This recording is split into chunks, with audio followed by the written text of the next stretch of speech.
puiston päästä Listiä Eerokin valmentanut.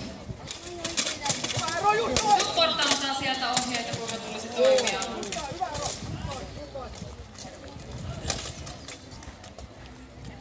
Matiaksella meriittiä tähän valmentamiseen todellakin löytyy. Hän on tällä hetkellä myös Suomen maajoukkueen valmentaja.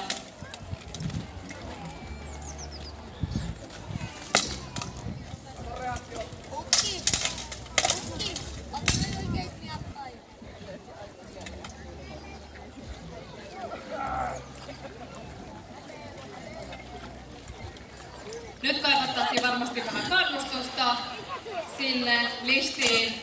Päivä painaa, väsyttää. Siellä huudettiinkin jo hakkaa päälle huutoja, eli kun täältä kuuluu hakkaa, yleisö huutaa päälle. Testataan vielä, kun muistetaan.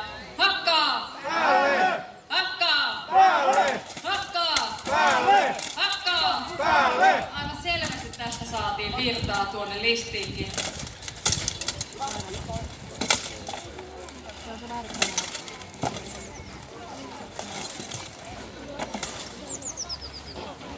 Siellä on kädet vähän jumissa, hankala saada iskuja lävitse.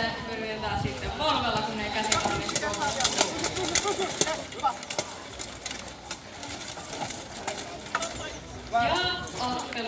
ottelun ensimmäinen erä saadaan päätökseen. Aika varovaista. Kumpikaan ei selvästi halua nyt lähteä ottamaan mitään riskejä, sillä toisenkin jalat